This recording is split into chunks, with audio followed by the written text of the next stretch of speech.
There's a weight we carry that God never asked us to hold. The weight of other people's opinions. We don't talk about it much, but it shapes more than our lives than we care to admit.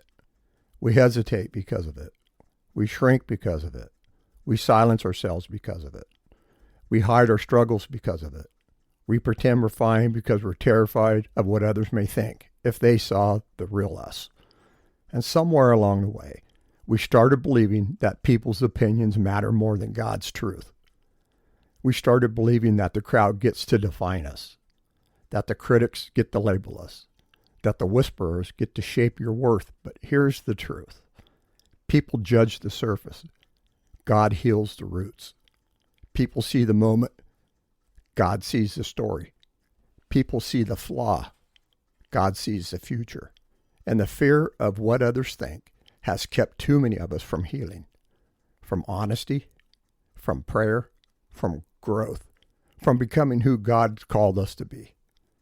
So today we're going to talk about letting go of that fear, not by pretending it doesn't hurt, but by remembering who actually gets the final word over your life. Thank you for joining me here on Faith Between the Lines, and I'm Scott. Sometimes there's a fear that silences the best of us. Most of us don't realize how much fear or judgment controls us. We edit ourselves, we hide our weakness, we downplay our pain, we avoid our vulnerability. We keep our struggles quiet because we're afraid someone will use it against us.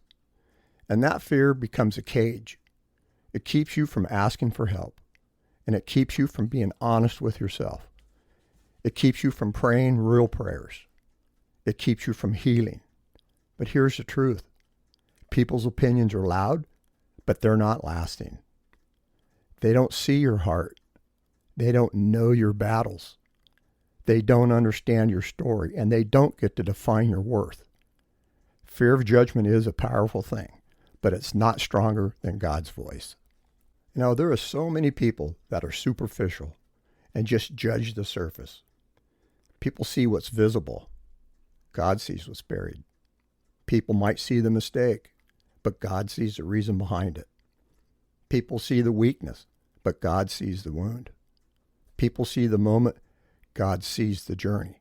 And when you understand that, you stop giving people the authority to define you. Because people can only judge what they see, and they don't see much. They don't see the nights that you cried. They don't see the battles that you fought. They don't see the growth that you've made.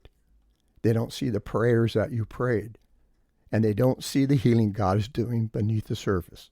People only judge the surface. God heals the roots. And the one who sees the roots is the only one qualified to speak over your life. There is a freedom of not needing approval. There is a freedom that comes when you stop needing people to approve of you. When you stop performing, when you stop explaining, when you stop apologizing for being a human, when you stop shrinking to make others comfortable. Approval is a moving target. You'll never hit it. But God's acceptance stays steady. That's unconditional. That is forever unchanging. You don't need the crowd's applause when you already have God's affection. You don't need people to validate you when God already calls you. You don't need everyone to understand you when God already knows you. Approval is exhausting. Acceptance is freeing. And God offers acceptance, not after you get it together, but right now. Letting go of the fear of being misunderstood is a hard thing to do. It's a lot easier said than done. But one of the deepest fears we carry is the fear of being misunderstood. We want people to see the intentions. We want them to know your heart. We want them to understand our struggle. But the truth is, not everyone will, and that's okay. You can't control how people interpret your life. You can't control their assumptions. You can't control their opinions, but you can control who you listen to. And God's voice is the only voice that speaks truth without distortion. He knows your motivation. He knows your heart. He knows your wounds. He knows your story. and he never misunderstood you. Letting go of that fear of being misunderstood isn't about being all together. It's about trusting God enough to understand more than people's assumptions.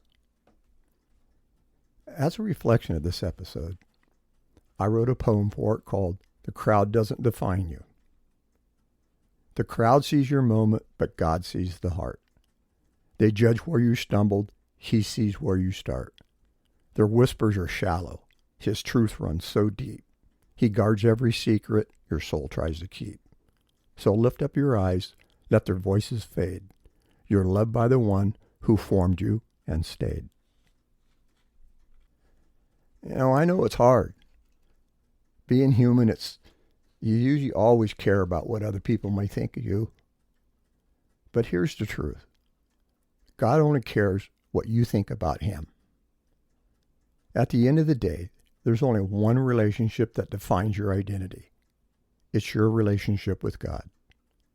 Not the crowd, not your church, not the critics, not the people who don't know your story, not the ones who misunderstood your journey. God isn't asking you, what do they think of you? He's asking you, what do you think of me? Because when you trust who God is, loving, patient, steady, and present, you stop living for approval of other people who were never meant to be your source.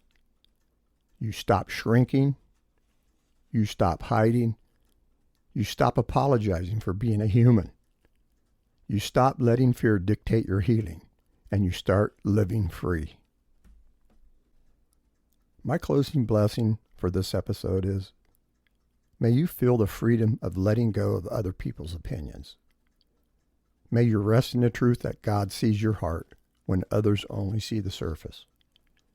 May courage rise in you, and may fear lose its grip. And may you remember this.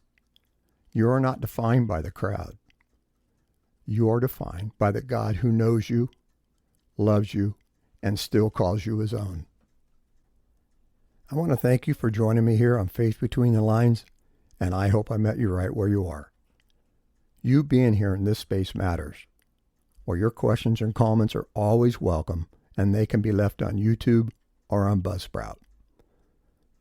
Before I close, I want to take a moment to honor the families, the men and the women of our military, those who served, those who have served, and those who stand behind them with quiet strength.